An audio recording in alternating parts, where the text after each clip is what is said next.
Halo Maunger, semangat pagi. Pagi. Apa kabarnya semuanya? Luar biasa. Semoga semuanya dalam keadaan baik dan tetap semangat. Amin. Ya. Kami dari SMSO DPS dan kemudian dari LIRF akan mencoba untuk menjalankan atau membawakan podcast tentang era digital ini. Saya Bambang Satya dan Pak Jes. Silakan. Saya Janeson Saragi. Ya. Bagaimana kabarnya Bang? Sehat Bang, luar biasa. Alhamdulillah, kami juga sehat-sehat semuanya. Nah, bicara tentang era digital nih Bang.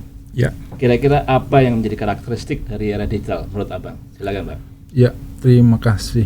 Kalau dari kata era digital, berarti ada dua kata ya. Satu era, satu kata digital. Berarti era itu masa. Kalau digital itu berarti teknologinya yang digital, di mana sebenarnya secara umum kalau boleh kita bilang era di mana aktivitas manusia itu dimudahkan dengan hadirnya teknologi digital. Mungkin itu Bang secara umum yang dimaksud dengan era digital. Setuju Bang dengan statement Abang ini. Mungkin aku akan nambahkan dikit aja. Siap. Jadi prinsipnya kalau menurut kami era digital itu adalah era yang memudahkan tadi ya Bang ya. Ya.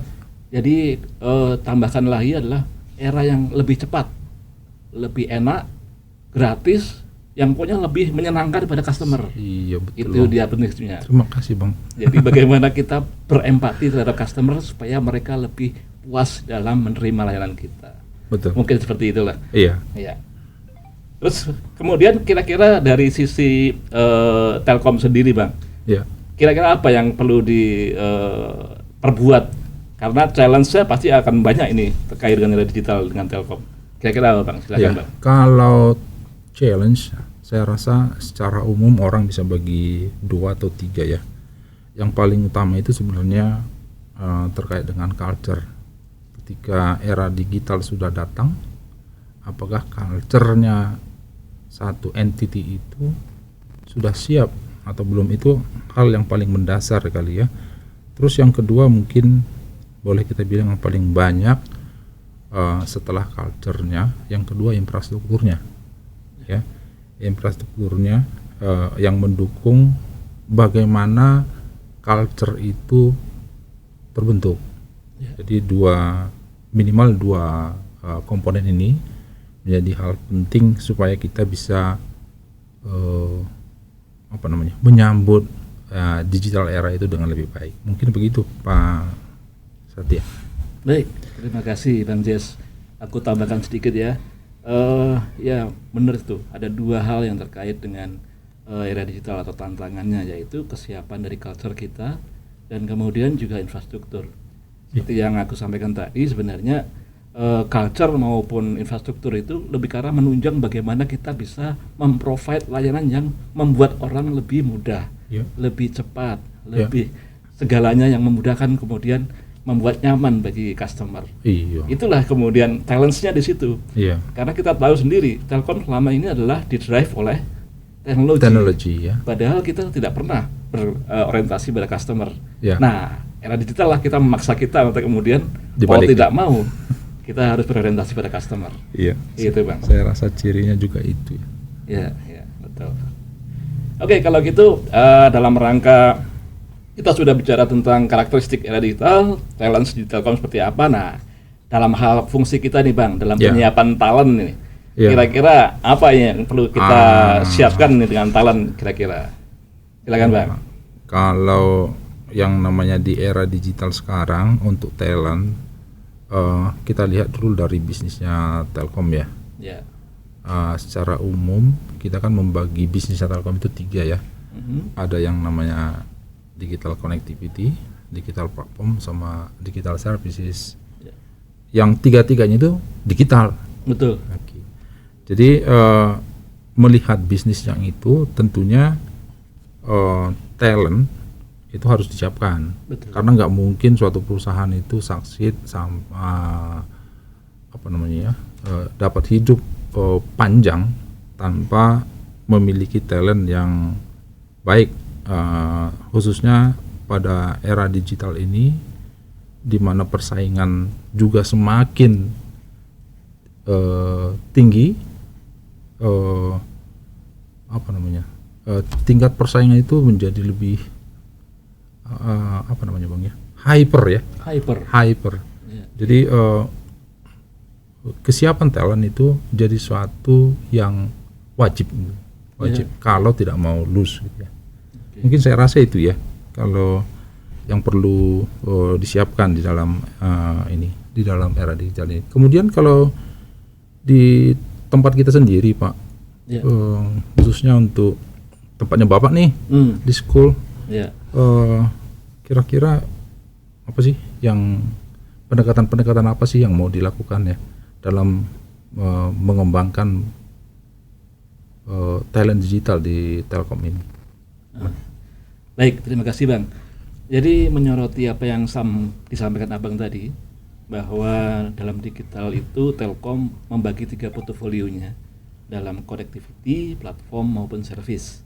Nah, kami kebetulan School of Digital Platform and Services bertanggung jawab terkait dengan pembuatan materi learning untuk digital platform and services. Seperti kita ketahui bahwa saat ini Telkom secara portfolio masih bergantung pada connectivity 80%.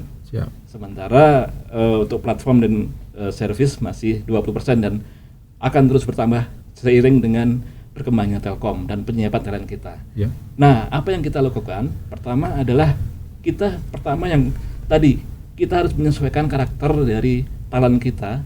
Bagaimana materi tersebut dibuat, didesain sehingga sesuai dengan keinginan dari talent tadi. Jadi khususnya untuk di school kami bertanggung jawab terkait dengan penyiapan materi yang sesuai. Jadi sebenarnya untuk learning secara keseluruhan itu adalah proses end to end ya, Bang. Tidak hanya masalah penyiapan materi, tapi juga masalah bagaimana kita mendiagnosis kebutuhan learning, terus kemudian kami membuat materinya, dan bagaimana nanti teknik penyampaiannya oleh instruktur, dan juga bagaimana pelajaran pada saat delivery-nya. Nah, itulah yang kemudian menjadi parameter yang khusus untuk menghadapi penyiapan talent. Khususnya di kami menyiapkan materi learning tadi dari berbagai bentuk. Ada yang bentuknya adalah e-learning, kemudian juga materi klasikal yang sifatnya online, juga materi-materi yang sifatnya mungkin lebih ke leveling dari digital platform and service itu sendiri. Seperti sertifikasi dan juga sertifikasi yang sifatnya global. Tapi ini memang dalam tahapan di mana kami baru mengusahakan terus untuk kemudian mendapatkan materi kurikulum ataupun course sertifikasi yang level nasional seperti itu. Kalau kita lebih spesifik ya terkait dengan approach yang dilakukan oleh teman-teman school dalam mengembangkan materi, bisa diuraikan dulu? Penting kami adalah seperti yang saya sampaikan tadi, era karakteristik dari digital itu dipentingkan adalah bagaimana feedback atau experience dari learner. Makanya kami sangat bergantung pada learning impact measurement khususnya di level 2. Di mana kita punya mengetahui tingkat pemahaman atau tingkat peningkatan kapabilitas dari LIM level 2. Di situ kami mendapatkan feedback yang besar apabila seorang talent itu bisa lebih bagus lagi setelah mengikuti pelatihan dan kemudian mendapatkan skor yang di atas threshold yang seharusnya diminimumkan. Itu menjadi satu prestasi. Kemudian yang kedua, di era digital ini juga ada istilahnya NPS score, Pak. NPS score ya? Iya, NPS score itu juga membuat feedback bagi kami. Khususnya untuk materi, tentu saja NPS score itu akan kita lebih dalami lagi sejauh mana learning kita itu diminati dan kemudian akan direkomendasikan oleh seorang talent itu kepada orang lain atau learner yang lain. Mungkin itu Bang, pendekatan sejauh ini gimana Bang hasil NPS score yang untuk materi-materi yang khususnya dari sekolahnya Abang lah, saya bilang sekolah. Sekolah kami kebetulan School of Digital Platform and Digital Service ini kebanyakan untuk materi-materinya lebih banyak di-provide oleh luar, Bang. Luar. Okay. Dari luar, dari provider atau mitra Mitra, learner. Jadi kami sendiri saat ini masih sangat sedikit yang kita buat dari internal kita. Oke. Namun tetap kita mempunyai usaha untuk bagaimana supaya walaupun dari luar kita bisa menjaga kualitas NPS-nya. Dengan apa? Dengan kita terus meningkatkan dan mencari mitra-mitra yang banyak untuk kita seleksi yang mana yang bisa diminati oleh para talent tadi. Yeah. Sehingga kita tidak hanya bergantung pada satu atau dua mitra, kita terus meningkatkan pencarian kita, searching kita, dan juga hal-hal yang terkait dengan bagaimana kemudian seorang mitra itu menjadi favorit di kalangan digital atau di kalangan learner. Ya. Itu yang menjadi parameter, berarti mitra ini merupakan mitra yang sudah teruji dari sisi kualitasnya dan juga diminati oleh banyak learner. Makanya itulah yang kami usahakan supaya tetap walaupun kita tidak membuat materi itu sendiri, kita selektif terhadap pemilihan mitra. Oke. Itu, Pak. Bang, kalau kita dig deeper nih ya, terkait dengan ekosistem yang ada di Abang sendiri ya, mulai dari ada mitra tadi, ada expert kita sendiri, belajar, termasuk tim Abang. Ini sebenarnya challenge apa sih yang mungkin boleh kita bilang yang paling utama lah yang Abang hadapi ya di unitnya Abang dalam pengembangan materi di SODPS, Pak ya? Siap. Iya. Iya, Bang. Saya menyitir atau mereview kembali statement Abang tadi bahwa yang paling penting itu adalah culture. Kesiapan dari kita untuk menyesuaikan diri terhadap era digital itu sendiri. Sehingga apa yang kita lakukan itu harus benar-benar bisa sesuai dengan apa yang diinginkan oleh customer. Siap. Di sini kami berupaya untuk selalu menekankan pada tim supaya kita way of working-nya pun harus secara digital. Okay. Supaya kita bisa mendalami apa yang dirasakan oleh learner pada saat menerima atau pada saat mengkonsumsi materi-materi kita. Yeah. Nah, itulah yang challenge terbesarnya. Karena apapun hasil atau output dari sebuah tim pastinya akan dikonsumsi oleh learner. Itu diawali dari tim tersebut harus sudah solid dulu, sudah tahu persis apa yang diinginkan oleh customer. Nah, kita sendiri membentuk culture digital itu di dalam internal kita, sehingga kemudian hasil kerjanya bisa sesuai dengan yang diinginkan oleh customer. Mungkin itu, Bang. Iya. Okay. Jadi kan kalau lihat prosesnya ya dari tempatnya Abang dari school, itu ujungnya kan kembali ke learning analyst, kemudian ke kami ya. Betul. Ya. Kalau di kami memang ada hal-hal yang tertentu ya, selain yang perlu kita perhatikan ya, yang sebenarnya ini juga harus diperhatikan dari depan ke belakang ya. Betul. Pertama itu misalnya budaya belajar ya, budaya belajar maupun kemauan belajar maksudnya ya, paling gampang kita sebutnya lah. Generasi-generasi yang sekarang ini kan yang lebih dominan itu udah muda sekarang ya. Betul. Cara belajarnya kan sangat inline sekali dengan digital era sekarang. Sementara yang kolonial yang seperti saya mungkin itu cenderung cara belajarnya mungkin berbeda dengan teman-teman yang muda. Dalam hal seperti ini, bagaimana teman-teman di school mendesain sehingga materi itu, misalnya ada suatu kelas yang relatively pesertanya itu learning style-nya berbeda nih ya, berbeda. Itu kan pekerjaan agak susah itu, Bang ya. Sekelompok orang itu learning style-nya A, sekelompok orang learning style-nya B, sementara kita harus bisa mengakomodasi itu. Idealnya sih memang dalam satu kelas itu learning style-nya satu ya, sehingga gampang untuk mendeliver. Tetapi ketika pada kenyataannya berbeda, itu gimana, Bang?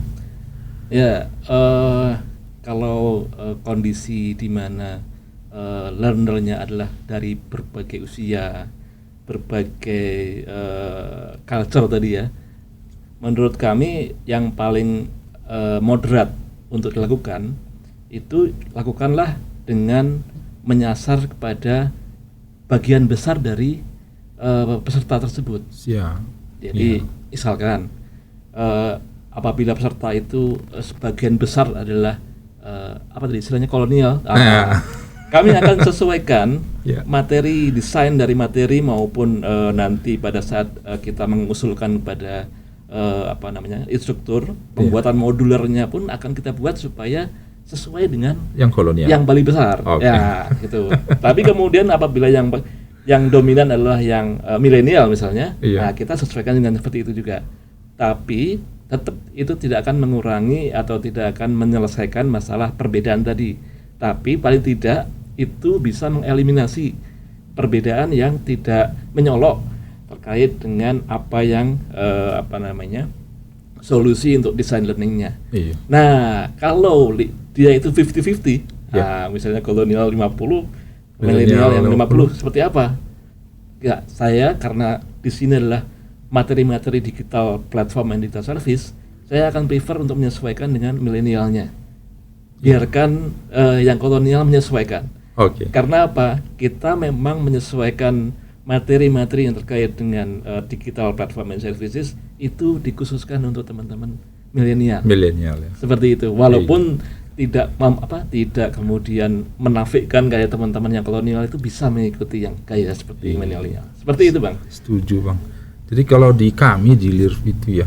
Di terutama di era pandemi Covid kemarin ya, itu sangat terbantu dengan teknologi digital ya. Coba kita bayangkan pada saat pandemi ketika orang tidak bisa moving dari satu area ke area yang lain, sementara learning harus terus berjalan, maka dia harus mencari metode yang berbeda kan gitu Bang ya. Betul. Jadi kalau kita lihat seperti yang kita lakukan sekarang ya sama lah Bang ya, kita sama di TCUC sini banyak metode ya, baik itu ya secara umum kan kita bagi online dan offline ya.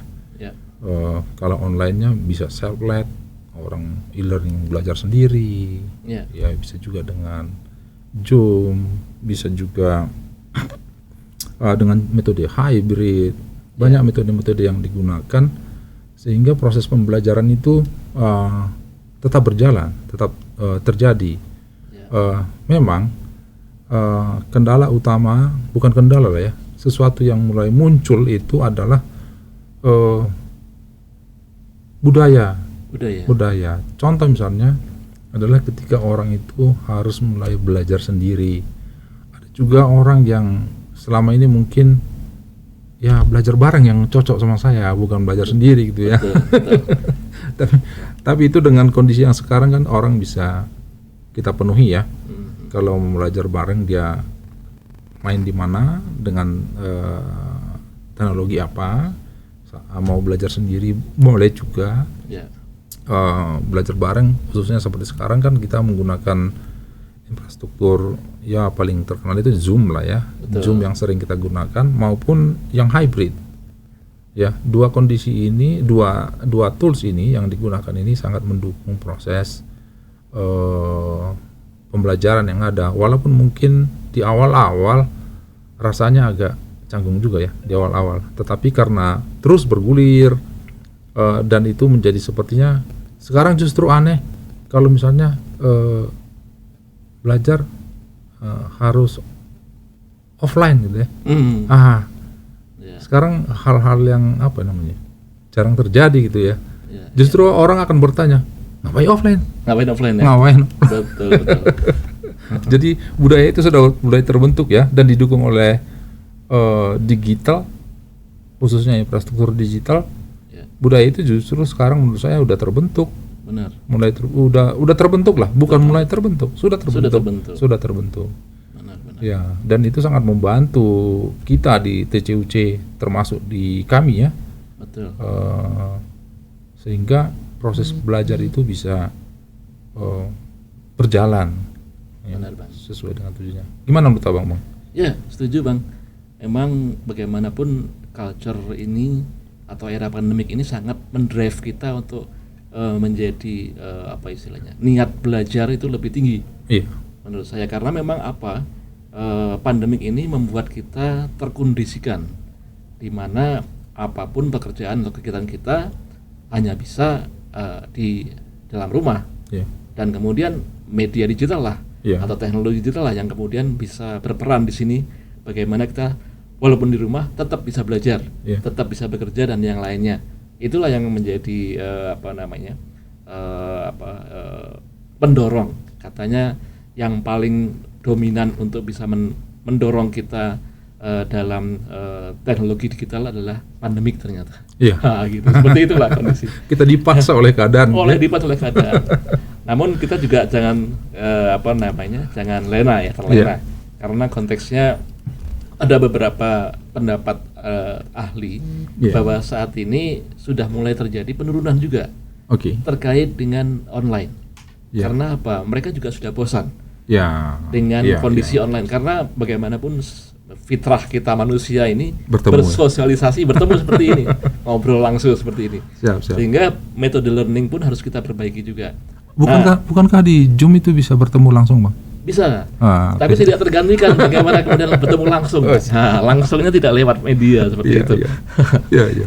Ya, terus kemudian kemarin kebetulan kami sempat berdiskusi dengan BRIN ya, Iya. Badan Riset and Innovation Nasional. Iya, saya lihat fotonya ya, Bang, itu. Oh, iya. Keren banget. Ya, banyak ilmu dari sana. Oh, Bang. siap. Iya. Pada saat diskusi itu dikatakan bahwa bagaimana ternyata online ini Iya. itu mendrive sesuatu yang sifatnya adalah apa istilahnya ya, ketagihan gitu, Oke. ketagihan. Tapi sementara masih terjadi pada generasi tadi milenial tadi. Milenial ya. Ya. Edik maksudnya ini, Bang? Edik. Oh. Betul, edik istilahnya. Edik. Jadi dia seolah-olah tidak mau lagi balik ke offline. Oh, oke. Ya, karena sudah terbiasa dengan seperti itu. Itu ada hal baik dan ada hal buruknya. Siap. Ya, betul. Dia sempat menyampaikan bahwa hal baiknya adalah tentu saja dari sisi efisiensi, dari sisi efektivitas dari learning pasti akan lebih bagus. Iya. Tapi dari sisi sosialnya, Oke. karena kita karena di Indonesia terutama konteks Indonesia ya, itu sosial itu lebih dominan dibandingkan pada konteks knowledge maupun teknologi. Oke. Sehingga termasuk kita survive dari ekonomi itu tidak lepas dari karena kita punya hubungan sosial yang baik di Indonesia ini. Ya. Sehingga kemudian bisa lepas dari bayangan atau hantu resesi gitu katanya. Oke. Sampai seperti itu. Oke, oke. Berarti mereka menyarankan sebenarnya keseimbangan antara offline sama online ya. Betul. Keseimbangan Tetap online. keseimbangan offline dan online, dan juga bila memungkinkan adalah sistem hybrid. Iya. Jadi tetap diserahkan kepada customer, mereka mau online atau offline pada satu kelas yang sama. Bila diperlukan ada hybrid, ada Oke. yang offline dan online seperti itu. Iya. Begitu. Ngomong-ngomong hybrid, Bang ya. Sebenarnya kita sekalian juga untuk teman-teman nih ya. Sebenarnya kita udah punya fasilitas hybrid ya. Ya. Bukan dalam artian seperti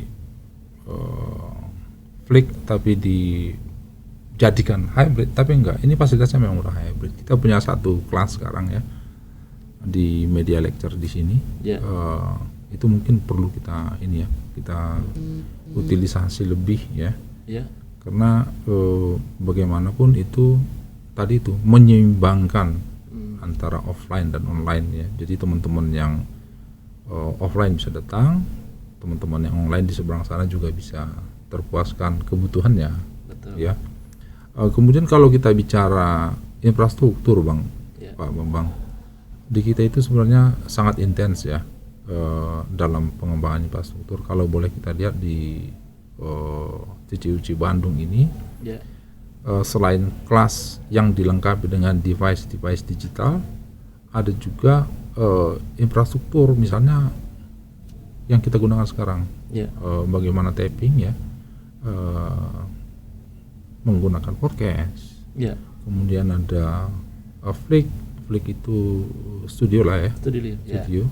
Kemudian sekarang ini lagi dibangun menuju ke, jadi kita nanti di sini punya sekitar 2 studio Flick dan 3 podcast. Ya. Itu yang ada di Bandung. Betul. Jadi mungkin nanti teman-teman school juga bisa memanfaatkan itu. Betul. Lebih intens ya. Jakarta juga begitu. Ya. Nah, Jakarta menjadi area kota yang lebih dahulu kita kembangkan di luar Bandung dibanding compare yang lain, karena customer kita banyak di sana. Betul. Kemudian para expertnya kita itu juga sebenarnya banyak berada di Jakarta. Betul. Ya, jadi dalam proses di Jakarta itu sekarang itu ada punya satu studio Flick-nya dalam pengembangan studio podcast-nya, tetapi kedepannya itu dia akan memiliki mungkin sekitar 2 studio Flick dan minimal 1 untuk podcast-nya, dan itu sesuai kebutuhan itu akan terus berkembang ya. Di area-area yang lain kita lihat kebutuhannya lah ya. Betul. Kita lihat kebutuhannya, dan Pak SKM sangat concern, dan Pak Deputi juga sangat concern dengan hal itu, karena kedepannya pembelajarannya kita itu seperti yang Abang bilang tadi, membalance antara online dan offline. Ya, jadi itu disiapkan. Betul. Supaya nanti tiba waktunya jangan repot. Betul. Ya, jadi jangan repot. Betul. Iya, kira-kira begitu Bang. Kalau dari sisi infrastruktur digitalnya ya. Iya.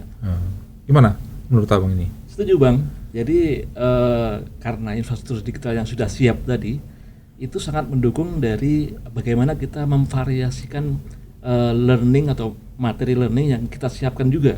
Iya. Ada 2 aspek ya Bang ya, dari sisi learner maupun dari sisi instruktur pengajar. Dari sisi learner, tentu saja tadi yang seperti Abang sebutkan, bahwa ada sementara orang yang suka belajar langsung. Belajar itu melalui, kalau di kita ada MyDigiLearn lah ya. Iya. Nah, itu belajar. Tapi ada juga orang yang belajar itu tidak harus kemudian fokus pada belajar. Mungkin dia sambil sambil naik bus atau sambil naik angkot atau sambil naik motor, sambil belajar dengerin podcast seperti ini, itu bisa dilakukan pada saat seperti itu. Betul, Bang. Itu dari sisi learner ya. Iya, Kemudian dari sisi instruktur juga seperti itu. Dengan dengan podcast seperti ini, itu bagi mereka-mereka instruktur yang mungkin kurang mampu untuk bisa mengajar di depan kelas, dia cukup bisa dengan storytelling ya. Storytelling, dia ngomong aja tentang pengalamannya dia, yang dia kerjakan, apa yang dia menjadi keahliannya dia omongkan, itu bisa langsung di tapping untuk kemudian dijadikan materi learning. Nah, itu sangat memvariasikan kami selaku school untuk bisa kemudian melayani atau istilahnya membuat atau memprovide layanan atau materi learning yang sesuai dengan kebutuhan learner. Itu Bang. Baik, ini udah panjang cerita kita ini Pak Bambang. Iya, betul. Kalau bicara digital kayaknya nggak akan selesai. Nggak selesai ini ya. Jadi kalau boleh kita simpulkan, apa kira-kira kesimpulan kita pada sore hari ini Bang, terkait dengan digital era, pengaruhnya ataupun pengaruhnya lah terhadap proses learning yang ada di kita. Ya, kalau aku mau bicara secara broad ya. Maksudnya broad ini maksudnya tidak hanya mewakili school. Kami mewakili TCUC juga. Prinsipnya adalah sejauh kita mau beradaptasi dengan era digital, mau tidak mau kita meningkatkan kualitas kita dalam memprovide pelatihan dan learning. Dan bagaimana kemudian kita mengetahui kita sudah sudah baik atau belum. Mau tidak mau kita harus juga memperhatikan atau melihat provider learning yang lain. Jadi kalau kalau mau kita harus berkompetisi dengan mereka. Kita bisa masukkan beberapa materi kita, beberapa course kita untuk kemudian kita lakukan secara manual atau otomatis untuk bisa bersaing dengan provider yang lain. Nah, parameternya apa? Nanti kalau kita terpilih sebagai materi yang banyak diminati, maka kemudian itu materi yang bagus. Tapi kalau tidak diminati atau kurang, berarti kita belum mampu bersaing di luar. Iya. Mungkin itu yang bisa saya simpulkan. Jadi konteksnya adalah lebih ke bagaimana kita menyesuaikan diri terhadap perubahan teknologi dari era digital itu sendiri, dan bagaimana kita bersaing dengan kompetitor atau dengan provider learning yang lain. Oke. Seperti Jadi itu, Pak. yang pertama itu mungkin seperti yang Abang bilang tadi itu, bagaimana kita menjadi first choice ya. Ya, First choice. betul. Artinya kita juga bisa bersaing, artinya karena kita udah menjadi first choice ya. Iya, untuk di Telkom. Oh, untuk di Telkom. Betul. Dan seharusnya untuk keluar juga untuk the Harusnya. future ya. Iya, itu target kita seperti itu. harusnya. Iya, karena kalau kita lihat kondisi sekarang ya di kita ya, sebagai sedikit aja ya, hampir 80% sebenarnya event learning yang ada di kita itu ya sudah menggunakan teknologi digital gitu loh. Betul. Tinggal 20 aja yang ya face to face ya. Iya, Dan mungkin ke depan tren itu mungkin akan terjaga seperti itu ya. betul. Itu menjadi apa namanya, equilibrium baru bagi Telkom mungkin. Benar, Bang. Iya. Baik, Pak Bambang, rasanya sudah banyak bahasan ya. Betul. Waktu juga mungkin udah cukup kali ya. Iya. Dan mudah-mudahan apa yang kita bahas pada sore hari ini sedikit menambah wawasan bagi para pendengar podcast ya. Betul. Apa namanya? Dan budaya seperti ini, Ya, sharing, dan salah satunya melalui metode seperti yang kita lakukan sekarang itu betul. mudah-mudahan menyebar ke seluruh gitu dah. Iya, Ya, nanti kami yang dari LIRP ini akan terus berusaha memfasilitasi teman-teman di area juga ya, teman-teman di area, supaya nanti proses pembelajaran dengan cara seperti ini bisa terus berkembang di Telkom. Mungkin itu yang bisa kami sampaikan. Tapi sebelum ditutup, Bang, Abang nampaknya ini mau buat satu closing statement ini kali ya. Oh, Enggak? closing statement. Iya. Mungkin closing statement dari saya cukup singkat saja. Tetap berinovasi, tetap bersemangat dalam menghadapi challenge tadi. Kita punya potensi dan juga kita punya beberapa tadi culture dan infrastruktur yang baik untuk mendukung dan kemudian beradaptasi dengan era digital ini. Jadi menurut saya kita harus tetap optimis untuk menjalankan atau menghadapi challenge ini. Mungkin itu, Bang, Oke. dari saya. Terima kasih Pak Bambang. Mungkin kalau dari kami mau mengajak seluruh pembelajar Telkom ya. Ya, Apapun cara kita belajar harus pada posisi yang optimal sehingga dapat memberikan output yang paling optimal juga bagi Ya. Telkom kita tercinta ini ya. Amin. Tempat kita hidup ya, ya. Ini menjadi ekosistem kita loh ya. Betul. Selama kita bekerja di Telkom, dan mungkin setelah kita juga Selesai. pensiun dari Telkom ya. Jadi betul. tetap menjadi bagian dari ekosistem hidup kita. Baik, Mungkin itu yang bisa kami sampaikan sebagai closing statement dari kami. Terima Baik. kasih. terima kasih, Bang. Tadi karena saya yang sudah membuka, silakan Abang serang tutup, Bang. Oke. Nah. Baik, Pak Bambang dan Maungers sekalian, seperti ajakan kami tadi ya, tanda-tanda orang yang maju dan yang hidup itu adalah katanya bergerak menuju ke arah yang lebih baik dengan proses learning yang baik juga, maka